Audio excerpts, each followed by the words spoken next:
Everyone! So, I realized that after a couple of weeks ago when I put out a poll if you guys would like to see how I make role books and how I use role books and how I do things with role books, and I got 100% back yes! So, this is on y'all. With that being said, here is what a role book is. So we're going to start with what are the essentials to getting my things all organized.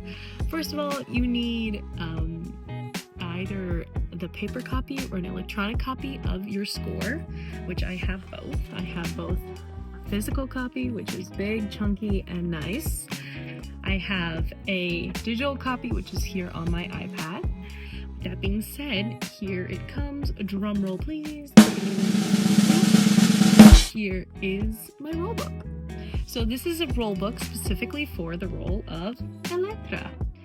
And here it says, Electra Journal, an amalgamation of multiple different sources on one role, origins, and inspirations. From the gathering of materials by me.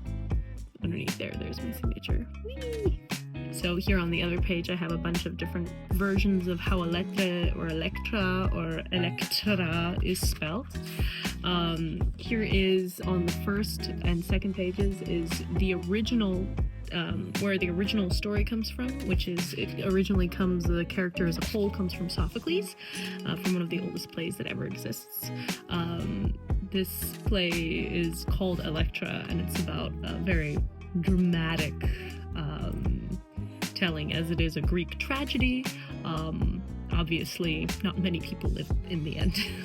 Surprisingly enough, though, the role of Electra does. So Electra does live through hers, technically speaking.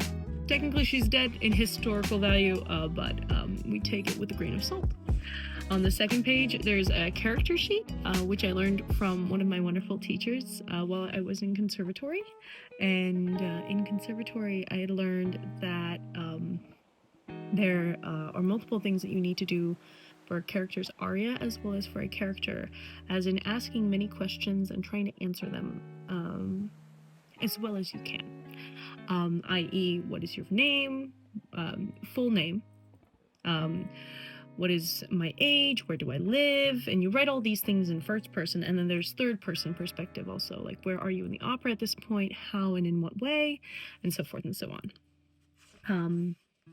Here I made kind of a word map of all the emotions that she really feels and she exudes in every single scene. At certain points she makes herself very ethereal, but a lot of the moments that she's on stage, she's extremely angry, extremely furious, brings out this unbridled rage constantly. Obviously, very fun for me to do.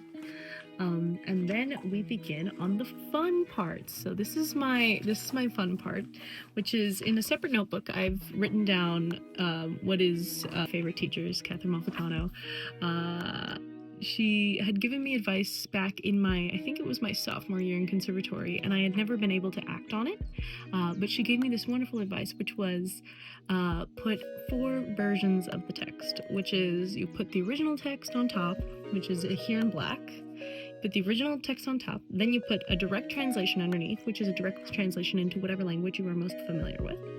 Then you put a poetic interpretation, which is basically a direct translation but written into modern text. So some of these versions of the language are actually not commonly used phrases and things nowadays. So yeah, IPA is another one right there. There we go. Where's the IPA? Here it is. International Phonetic Alphabet. And that is how you speak the text. That is a different alphabet altogether, where they also use it specifically for deaf people. And deaf people use this alphabet to be able to sound out and pronounce out sounds with visual cues. And this can be also done to interpret different types of languages. With that being said, there's also a last little line right here in pencil, and it says subtext, which means the subtext in which I'm feeling in this specific sentence or phrase. And so that's all on that. And then on the back of this page, is a bunch of summaries of what is going on specifically at this point in the opera, specifically for my character in the opera, and why she's feeling a certain way. We'll go on to a different aria so that you can see a full page of what it looks like when you're doing this type of analyzation. So this is a full double-sided page. Oops, my bookmark fell out. This is a full double-sided page. As you can see, here is all the text and all the work over here. And then over here is my score study. So here you can see in tiny text boxes, there's things that say different explanations of what's going on in the score. This is called score analyzation. Score analyzation is very, very fun. I find it actually extremely exciting because it basically just gives me all the information that I need, and I don't need to search around for it because it's right there in the music. This after these arias, which is there's 3 arias. There is a wonderful section, it's the end of aria section, there it is, and I'm beginning on my quartetto section, which is all here. All of these are going to be filled out within the next week and be done, because I have my score analyzation, but now I have to print everything out. With that being said, of course, nothing can replace what the work is in your score. Score will give you so much more, especially full score, but libretto is just as good, and it gives you just as much information. I use Mozart, I use Bärenreiter, for Handel I use Bärenreiter. For more obscure things, depending on what edition it is and what type of reader it is, that also makes it. So here is my new scorebook. Here's another one. It says I'm not perfect, but I'm a limited edition. But I felt like this was a very appropriate titling for Gioconda. So Gioconda Journal. So this is going to be for my Gioconda role, an amalgamation of multiple different sources on one role or on one role's origins and inspirations.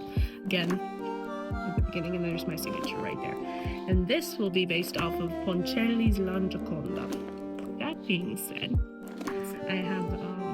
I was wondering if maybe you guys would like to do this process with me in a slower tempo so you guys could see what it actually takes to do one role.